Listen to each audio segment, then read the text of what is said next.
Welcome to Instant Updates Desk. Subscribe and press the bell icon for more updates. Manila, August 8, 2025.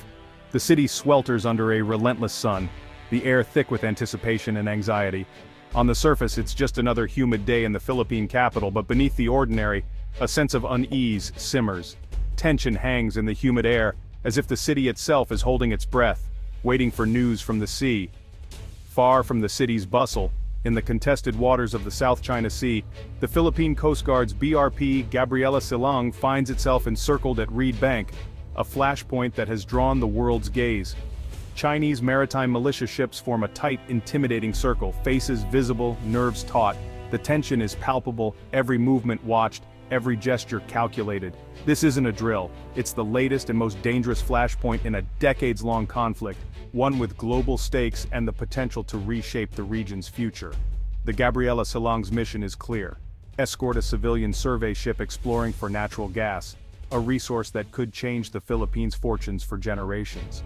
Manila claims these waters as its own, citing international law and history. But Beijing, undeterred, calls it sovereign Chinese territory, refusing to back down. Suddenly, Chinese ships unleash water cannons and lasers, intimidation without gunfire, a show of force designed to send a message without crossing the line into open conflict. Every radio call crackles with tension. Each word exchanged is a standoff in itself.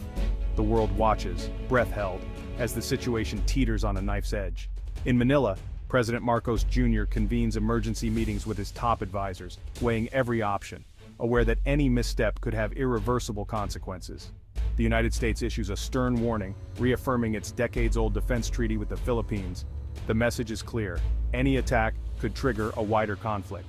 A U.S. Navy destroyer, the USS John Finn, is dispatched, slicing through the waves toward the standoff. Its presence alone raises the stakes, signaling that the world's most powerful military is now involved. Military analysts debate the risks on live television. One wrong move, one misunderstood signal, could ignite a conflict involving the world's superpowers and change the course of history.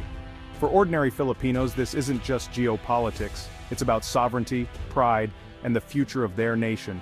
On the streets, people wave flags and voice their hopes and fears. Reed Bank's untapped resources, oil and natural gas, could power the Philippines for generations, offering energy security and economic growth in a region hungry for both. The standoff dominates headlines and social media feeds.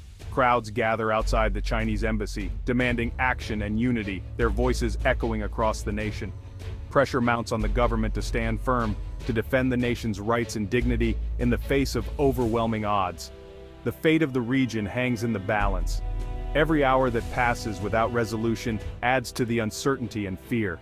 Around the world, anxious faces watch the news, scanning international headlines for any sign of escalation. The question on everyone's mind: will this powder keg explode? The answer may come at any moment. Time ticks by, each second heavy with possibility. The South China Sea has never felt so close to the brink. As storm clouds gather over the contested waters, the world waits, hoping for peace but bracing for the unknown. The South China Sea is a global crossroads, rich in resources, vital for trade. Stretching over 3.5 million square kilometers, it connects the economies of Asia, the Middle East, and beyond, making it one of the most strategically important waterways on the planet. Beneath its waters lie billions of barrels of oil and trillions of cubic feet of natural gas. These vast reserves have the potential to fuel entire nations for decades, driving economic growth and industrial development. For China, the Philippines, and Vietnam, these reserves mean energy security and prosperity. Control over these resources could transform their economies and reduce dependence on foreign energy. 1/3 of global shipping, over $3 trillion in goods, passes through these waters each year. From electronics to oil, food to raw materials, the world's supply chains depend on this vital artery. Any disruption would cripple supply chains, causing delays and shortages that ripple across continents, and send prices soaring worldwide. Everyday essentials from fuel to food would become more expensive, affecting billions of people. The sea is also a lifeline for millions of fishermen who rely on its rich fisheries for their livelihoods, and a critical source of food. Overfishing and pollution threaten these fragile ecosystems, putting food security at risk for coastal communities, and territorial disputes threaten both livelihoods and food security, as nations clash over fishing rights and maritime boundaries. For China, control means maritime power. It's about asserting dominance and protecting national interests in a contested region. For the US and its allies, it's about upholding international law, ensuring freedom of navigation, and maintaining a balance of power. The South China Sea is where global power dynamics are being redrawn as nations compete for influence, resources, and security. The stakes, energy, food, commerce, are immense, touching every corner of the globe. And the rules that govern the world, international law, treaties, and agreements, are being tested in these contested waters. The outcome will shape the future for us all, determining not just who controls the sea, but how nations cooperate, compete, and coexist in the years to come. For world leaders and generals, the South China Sea is a chessboard, a place of strategy, power, and national pride. They see boundaries, resources, and influence. But for fishermen like Roberto Ca Bobby de la Cruz, these waters are not about politics. For them, it's about daily survival, feeding their families, and holding on to a way of life passed down through generations. For decades, Ca Bobby and his fellow fishermen, Filipino, Vietnamese, and Chinese, shared the rich fishing grounds of Scarborough Shoal, working side by side, sometimes even helping each other in times of need. Now, the arrival of Chinese Coast Guard ships has changed everything. Filipino boats are chased away, sometimes rammed, and their hard-earned catch is seized, leaving them with nothing after days at sea. Vietnamese fishermen face similar dangers. Water cannons drench their boats, nets are slashed, and intimidation is constant. The risks grow with every trip. These so-called gray zone tactics assert control without open war, but the impact is devastating. Entire communities are left anxious, uncertain, and struggling to survive. Forced to travel farther from home, fishermen burn more fuel and catch less. Many return with empty nets, sinking deeper into debt with each journey, unsure how they'll pay for the next. With little hope left, young people abandon fishing altogether. Villages that once thrived unravel as families pack up and leave, searching for work in distant cities. The sea, once a source of pride and heritage, now feels like a memory slipping away. Generations of tradition are at risk of vanishing forever. Governments hold press conferences and make promises, but on the ground, fishermen feel abandoned. Their pleas for protection often go unanswered. The fight over invisible lines on a map leads to real consequences. Empty plates, broken homes, and dreams deferred. These fishermen are the forgotten casualties of a geopolitical struggle, bearing the brunt of decisions made far from their shores. Their voices, often unheard, remind us that the true cost of conflict is deeply human, measured in lost livelihoods, fractured families, and fading hope. The sea's bounty, and their way of life, now hangs by a thread, as the next generation wonders if there's a future left on these troubled waters. The South China Sea is the world's busiest maritime highway. 60,000 ships a year carry energy, electronics, and goods through these contested waters. The Strait of Malacca, its main entrance, is a narrow bottleneck. Any disruption would force ships onto longer, costlier routes. Shipping costs would soar, supply chains would buckle, and prices would spike worldwide. For Asia's export-driven economies, the impact could be catastrophic. That's why nations far beyond the region, like the US, Japan, and Europe, are invested in keeping these waters open.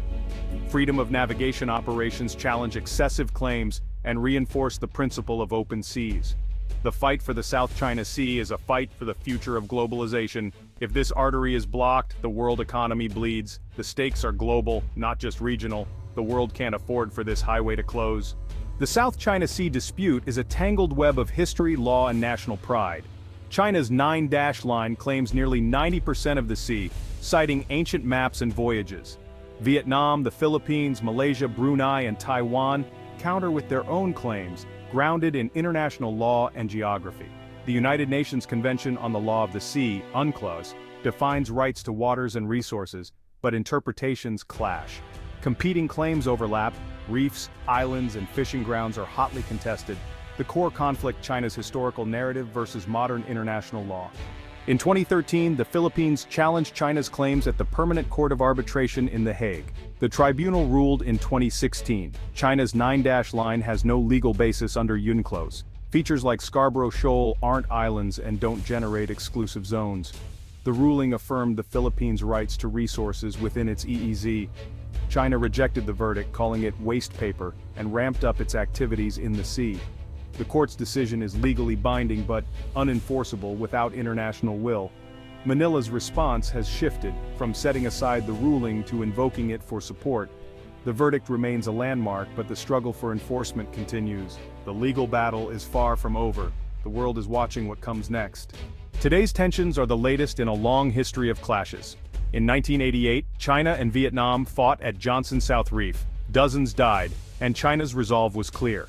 In 2012, China blockaded Scarborough Shoal, shutting out Filipino fishermen without firing a shot. In 2014, China's oil rig sparked a months-long standoff with Vietnam. Ships rammed, water cannons fired, riots erupted. These incidents show how quickly disputes can escalate. The U.S. regularly conducts freedom of navigation operations, challenging China's claims. Chinese ships shadow and confront U.S. vessels, raising the risk of miscalculation. Each encounter is a dangerous dance. One mistake could trigger a crisis. The pattern: assertive moves, gray zone tactics, and ever-present risk. The South China Sea remains a flashpoint, always on the edge. Amid rising tensions, diplomacy grinds on. ASEAN and China have spent decades negotiating a code of conduct. Progress is slow, disagreements persistent. Critics say the talks buy China time to change facts on the ground. Still, diplomacy is the only alternative to open conflict. Bilateral talks and back channels try to manage disputes and explore joint resource development. Deep mistrust and sovereignty concerns stall breakthroughs. Meanwhile, countries strengthen alliances and build up defenses, deterrence through unity. The Philippines deepens ties with the US, Japan, and Australia. Vietnam expands its navy.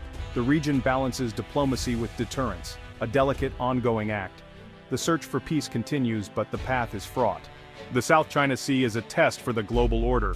On one side, a vision of international law and peaceful resolution, championed by the US and allies. On the other, China's assertion of historical rights and regional dominance. Rejecting the Hague ruling, Beijing challenges the post-war legal system. The US-China rivalry plays out here, with real risk of escalation. The principle at stake: can rules restrain power, or does might make right? If one nation controls this vital waterway, it sets a dangerous precedent. The world watches Reed Bank and beyond, not just for oil or fish, but for the future of international rules.